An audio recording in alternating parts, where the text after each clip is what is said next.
আজকের ভিডিওতে আমরা তুলে ধরব কেন ইউরোপে অসংখ্য সুউচ্চ ভবন নেই, ধনী দেশ হওয়া সত্ত্বেও কেন ইউরোপের বেশিরভাগ ভবন আকাশচুম্বী নয়।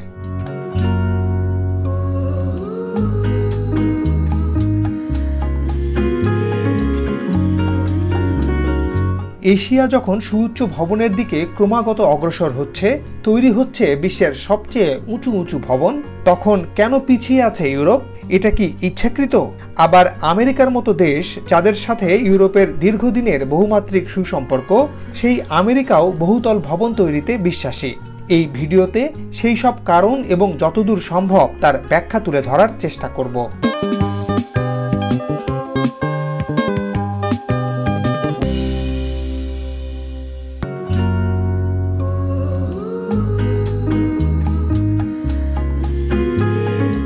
আজকের যে আধুনিক ও উন্নত প্রযুক্তির ইউরোপের দেশগুলোকে আমরা দেখি, সেসব দেশ 19 শতক থেকে বিংশ শতাব্দীর শুরুতেই প্রতিষ্ঠিত হয়ে গেছে।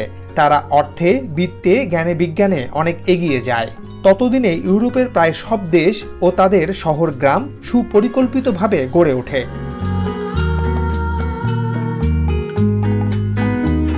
ইউরোপের বেশিরভাগ দেশে একদিকে যেমন উন্নয়নের প্রসার ঘটতে থাকে, অন্যদিকে তারা সেই উন্নয়নকে ঐতিহ্যের সাথে সমন্বয় ঘটাতে থাকে। তারা মনোযোগী হয়ে ওঠে ঐতিহ্যবাহী ও ঐতিহাসিক স্থাপনা সংরক্ষণ, স্থাপত্য রীতি, কলা কৌশল, তাদের প্রতিটি আধুনিক স্থাপনায় তা ধরে রাখার চেষ্টা করে। এটিকে তাদের ঐতিহ্য ও সংস্কৃতির অংশ বলে তারা মনে করে। অন্যদিকে ইউরোপিয়ান দেশগুলোর ঘনিষ্ঠ বন্ধু আমেরিকার দিকে তাকালে দেখা যায় তারা একেবারেই ভিন্ন পথে হাঁটছে। আমেরিকা ক্রমেই বিশ্ব রাজনীতিকে ডমিনেট করতে শুরু করে। তারা অনেক উঁচু উঁচু ভবন তৈরি, জাঁকজমকপূর্ণ অবকাঠামো নির্মাণে জোর দেয়। আমেরিকার কাছে বাহ্যিক চাকচিক্য আর ইউরোপের কাছে ট্র্যাডিশনটা জরুরি হয়ে ওঠে। এর কারণও দেখছেন নগর পরিকল্পনা ও ইতিহাসবিদরা। 1945 সালে দ্বিতীয় বিশ্বযুদ্ধের সময় ইউরোপের দেশে দেশে তখন ধ্বংসস্তূপ, নগরে নগরে যুদ্ধ তার ধ্বংসের চিহ্ন এঁকে রাখে। যুদ্ধের পর ইউরোপিয়ানরা সেসব ভবন নতুন করে গড়তে শুরু করে। তারা তাদের নগর গড়তে থাকে, আর তখনও তারা চিন্তা করে তাদের ঐতিহ্যের কথা। তারা মনে করে এটা খুব জরুরি নয় যে উঁচু উঁচু ভবনই শুধু থাকতে হবে। তাই আজ একবিংশ শতাব্দীতে এসেও দেখা যায় ইউরোপের প্রতিটি দেশের স্থাপনাগুলো একই রকম বা কাছাকাছি। প্রতিটি এলাকায় একই উচ্চতার অসংখ্য সারি সারি ভবন, আর তা ভীষণ মুগ্ধতা নিয়ে আভিজাত্য আর অতীত গৌরবের দৃশ্য এঁকে চলে। সুউচ্চ ভবন নির্মাণের ক্ষেত্রে এখন এশিয়া অনেক এগিয়ে। দিনকে দিন বড় হচ্ছে এশিয়ার অর্থনীতি। বর্তমান বিশ্বের সবচেয়ে উঁচু ভবনটির নাম বুর্জ আল খলিফা। 163 তলার এই ভবনটি সংযুক্ত আরব আমিরাতের দুবাই শহরে অবস্থিত। চীনের 128 তলা ভবন সাংহাই টাওয়ার ছাড়াও 100 তলার উপর অসংখ্য ভবন আছে দেশটিতে। মালয়েশিয়ার পেট্রোনেস টুইন টাওয়ারের কথাও অনেকে জানেন। এরকম শুধু এশিয়াতেই অসংখ্য আকাশছোঁয়া দালান আছে, যা ইউরোপের দেশগুলোতে নেই। এমনকি বাংলাদেশেই হতে যাচ্ছে 111 তলা ভবন।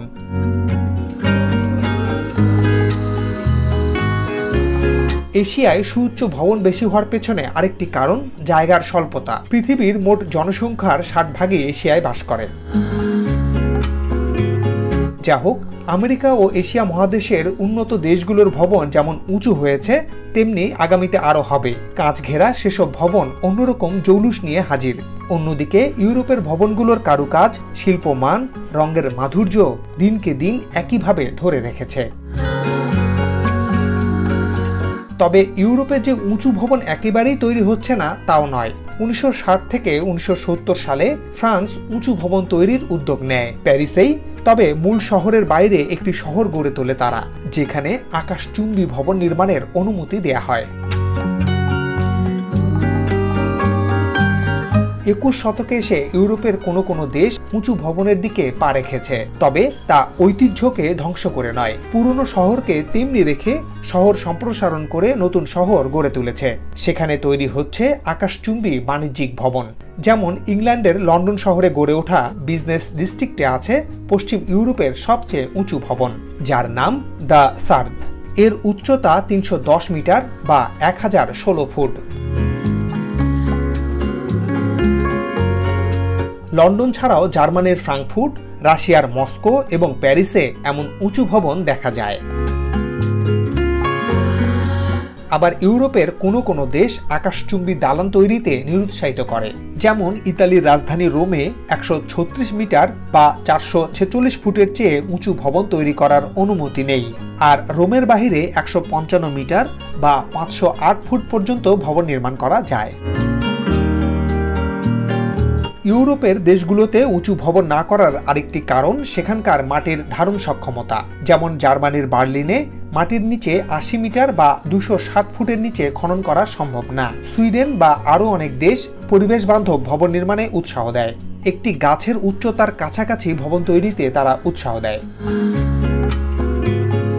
তবে অদূর ভবিষ্যতে ইউরোপের দেশগুলো যে আকাশ ছোঁয়া ভবন বানাবে না তা হয়তো নিশ্চিত করে বলা যাবে না। তবে এটা অবশ্যই বলা যায়, সুউচ্চ ভবন বানালেও সেখানে থাকবে ঐতিহ্যের সুস্পষ্ট ছাপ। আর হ্যাঁ, এতক্ষণ বলাই হয়নি, আকাশচুম্বী অট্টালিকা বলতে সাধারণত বোঝায় 152 মিটার বা 500 ফুটের চেয়ে উঁচু ভবনকে। দর্শক, আপনারা ভালো থাকবেন। সাবস্ক্রাইব করলে অনেক খুশি হব।